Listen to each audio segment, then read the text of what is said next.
नमस्कार दोस्तों, कैसे हैं आप लोग? मेरे चैनल में आप सभी का स्वागत है। मेरे channel Rangeen Rahen, a road to success, a road to stardom. दोस्तों, ये स्टारडम तो सिर्फ़ एक ही इंसान को मिला था, वो इंसान था राजेश खन्ना।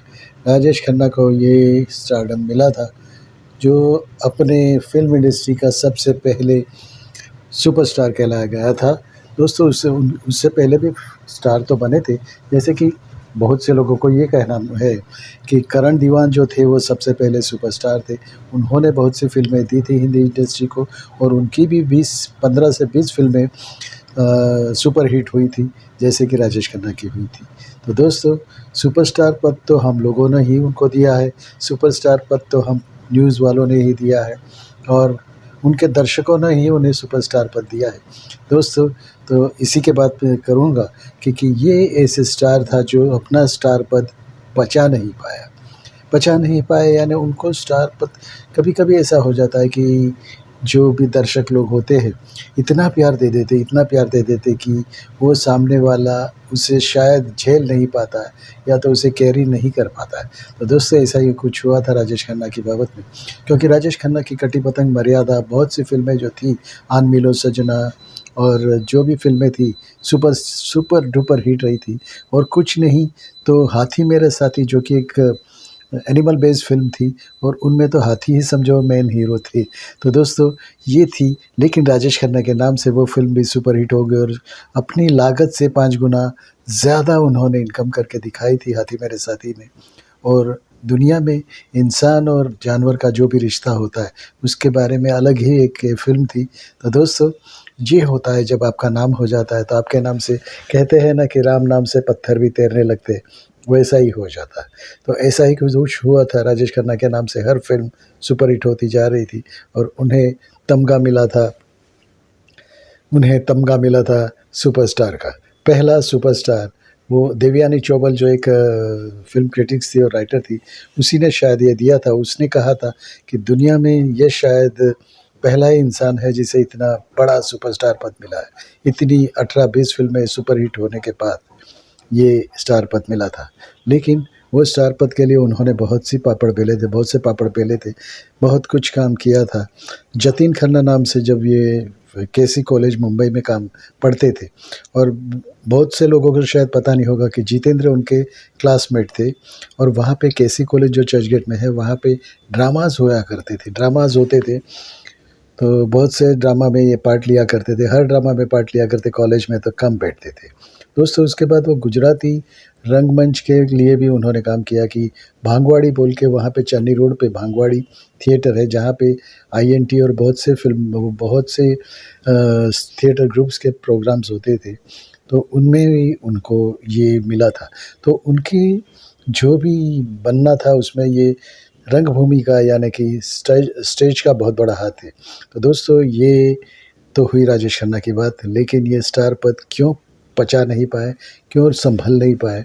क्योंकि उनमें क्योंकि अभी बीच में जो न्यूज़ 18 को प्रेम चोपड़ा जी ने जो इंटरव्यू दिया था, उसमें कहा था कि मैं उनके साथ था हर फ़िल्मों में, मैं विलन था और मुझे मालूम था कि वो क्या हो रहा है, उनकी ज़िंदगी में क्या हो रहा है।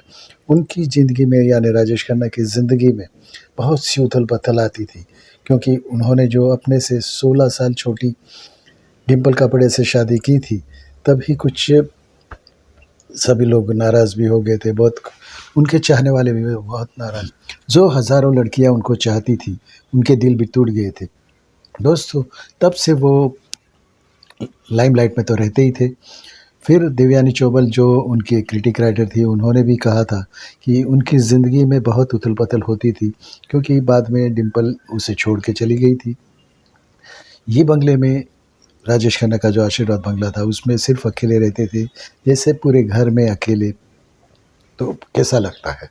और दुनिया का प्यार है लेकिन घर वालों का प्यार नहीं, अपनों का प्यार नहीं, दूसरों का इतना प्यार मिला कि वो झेल नहीं पाए। तो दोस्तों, उसकी वजह से उनमें कुछ घमंड भी आ गया, उसकी वजह से जो फ़िल्में आती थी, उनमें उनको सेंट्रल कैरेक्टर ही चाहता था। बहुत सी फ़िल्में उन्हें मिली और उनके नाम से जो फ़िल्में चल जाती थी, लेकिन उम्र तो अपनी तकाज़ा तो होता ही उम्र का तकाज़ा होते हुए उनको उम्र भी दिखने लगी थी। तो जिस तरीके से अमिताभ ने जो रास्ता चेंज किया था, कैरेक्टर रोल करने लगे थे, वैसा कैरेक्टर रोल ये नहीं ले रहे थे। बोले कि हम स्टार हैं और हम स्टार ही रहेंगे। और उसमें भी बहुत से लोग थे जिन्होंने उन्हें कहा कि नहीं, आप तो स्टार है, तो आपको स्टार ही रहना चाहिए और स्टार के मेन हीरो के ही काम करने चाहिए।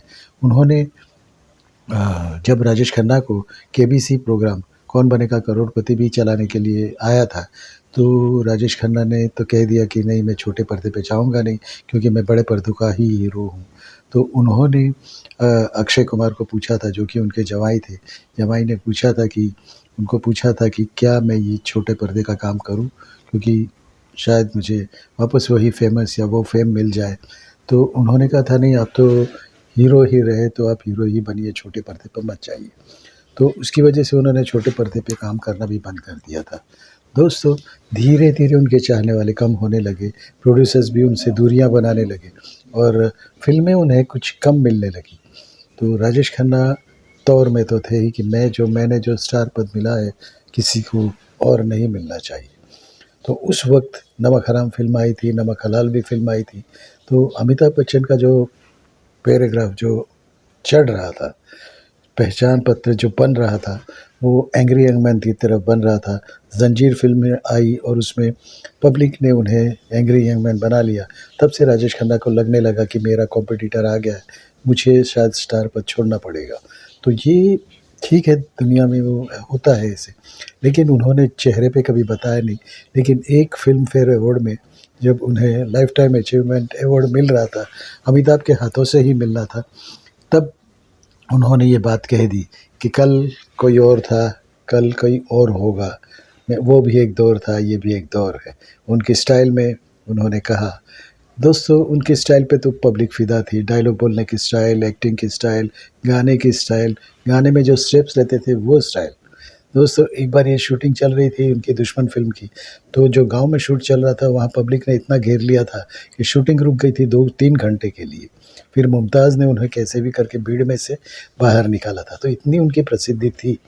दोस्तों, लेकिन ये प्रसिद्धि अगर पाँव से लेके दिमाग में चढ़ जाए तो ये मुश्किल हो जाती है और यही मुश्किल उनको भी हो गई। तो राजेश खन्ना जी बाद में नीचे चलते गए।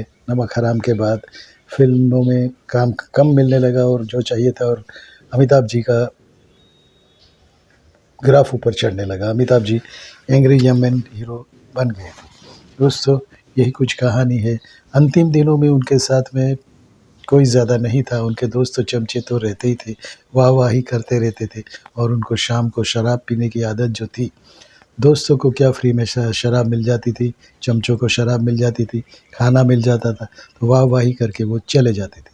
लेकिन इनको भी अपना घमंड या तो अपने मन में जो तौर था, उसे ज़िंदा रखना था, तो उनकी वाह-वाही उन्हें भी मालूम था, राजेश खन्ना को। लेकिन वो अपने तौर में जीना चाहते थे और ऐसे ही हुआ।